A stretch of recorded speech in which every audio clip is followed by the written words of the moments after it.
Salam alaikum wa rahmatullah wa barakatuh. Bonjour à toutes et à tous, mes très chers frères, mes très chères sœurs. Nous sommes le 18/11/2020. Il est exactement 9h48 quand la CIA a infiltré la culture sur le 2.0. Telefonieren nach Moskau. Nur heute am Morgen, ich war im Gefängnis. Сейчас я на русский перейду, кто-то переводит. Alexandre Solzhenitsyn espère qu'à l'Ouest, il pourra jouir d'une liberté culturelle totale.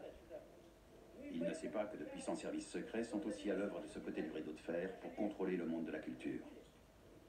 La CIA s'intéresse à Heinrich Böll, l'hôte de Solzhenitsyn, et use d'un réseau d'influence secret pour s'attacher ses services.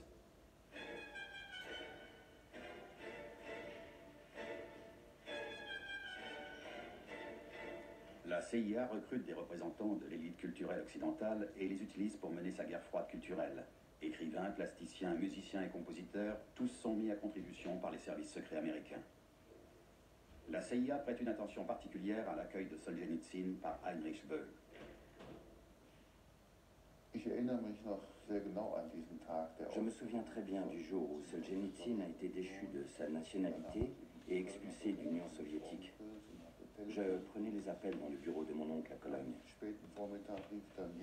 En fin d'après-midi, un employé du ministère des Affaires étrangères a appelé pour dire que la première personne que Solzhenitsyn désirait rencontrer à son arrivée à l'Ouest, c'était Heinrich Böll. Heinrich Böll, vous a-t-il jamais laissé entendre que la présence de Solzhenitsyn en Allemagne et chez lui pouvait avoir été orchestrée par les services secrets? Non, jamais. Au cours de ses voyages en Yougoslavie avec le président Tito, Böll est honoré comme l'ambassadeur d'une littérature indépendante de l'appareil d'État. Les interlocuteurs communistes de Böll ignorent sûrement que les rapports de voyage de l'écrivain sont transmis aux services secrets ouest-allemands et américains, via une organisation chapeautée par la CIA, le Congrès pour la liberté de la culture.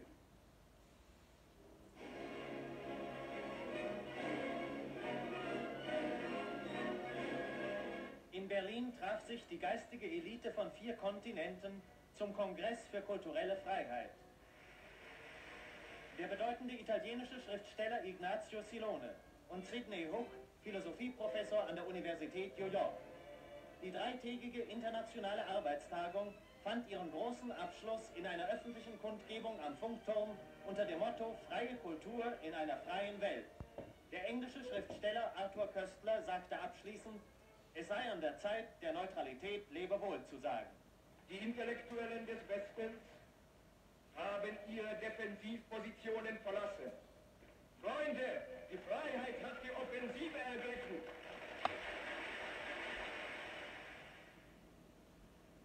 L'offensive du Congrès pour la liberté de la culture commence fin des années 60 à Cologne, ville où réside Heinrich Böll. C'est d'ici que l'organisation de façade de la CIA lance ses filets dans tout le pays.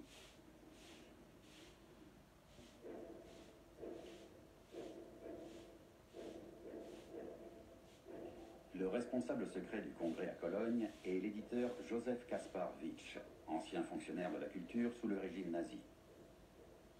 Il y fonde une maison d'édition, Kiepenheuer und Witsch, qui propose un catalogue prestigieux. Und dann gab es noch eine Reihe von Büchern, die sich so etwas im Halb... Plusieurs livres comportaient des zones d'ombre, non pas quant à leur contenu, puisque tout un chacun pouvait les lire, mais au niveau de leur financement. Il s'agissait d'ouvrages volumineux, dont la traduction avait dû coûter très cher.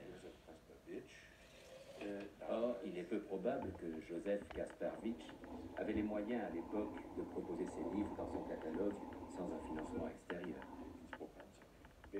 Qui a pu financer l'édition de ces livres? La plupart d'entre eux provenaient des États-Unis. On songeait donc naturellement à une source américaine. Et on murmurait, sans le dire ouvertement, que le financement provenait de la CIA. Pourtant, Heinrich Böll a choisi Witsch pour éditer ses livres. Oui, il a choisi Witsch et il lui est resté fidèle jusqu'à sa mort.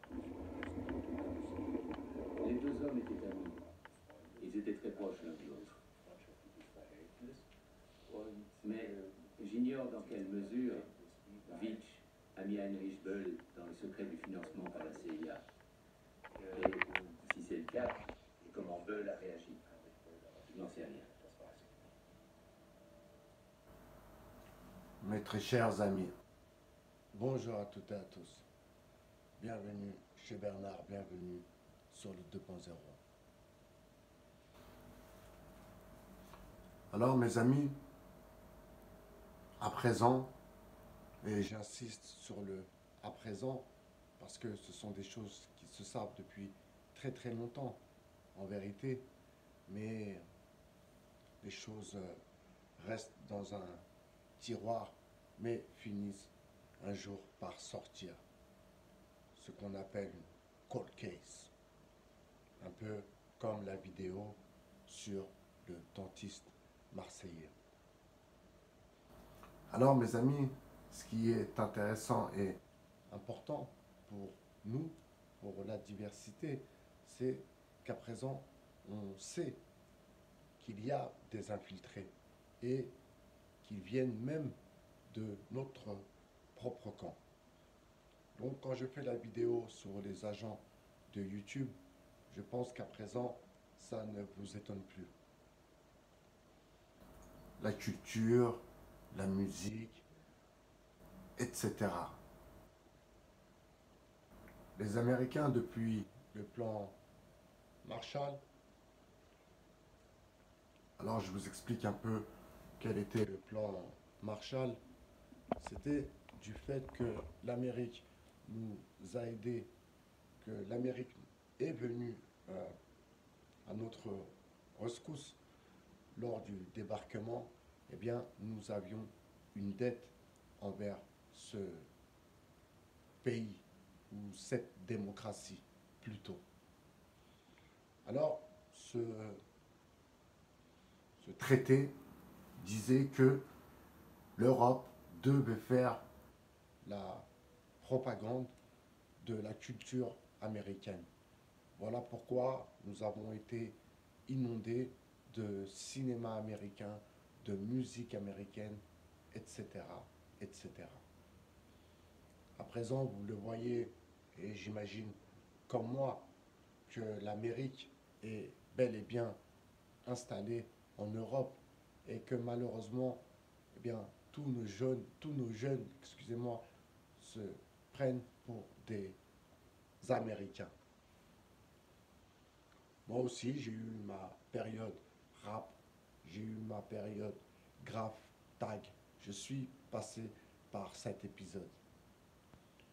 J'ai bien réalisé, avec un peu plus de maturité, que tout ça était bel et bien pour nous distraire et pour ne pas que l'on s'intéresse aux choses les plus essentielles, entre guillemets, de notre existence.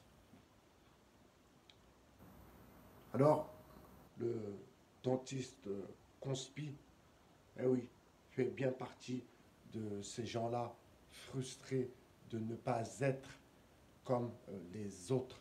Vous comprenez? Il y a toujours des gens comme ça, malheureusement. Alors, je ne vais pas dire, oui, parce que c'est un blédard, etc., etc. Non, non, non. Ça n'a rien à voir. Tout ça, c'est une histoire de mental. C'est la mentalité. Tout ça, c'est la mentalité de l'individu.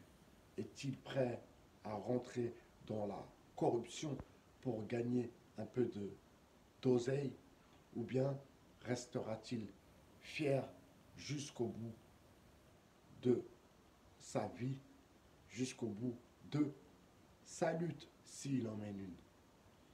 Alors, mes amis, quand la CIA infiltrait la culture, quand vous allez voir ce petit documentaire, vous allez comprendre qu'il y a un moment, qu'il y a un très très long moment que la France est belle et bien infiltrée. Je vous souhaite une très très bonne journée et je vous dis à un peu plus tard. Merci mes amis.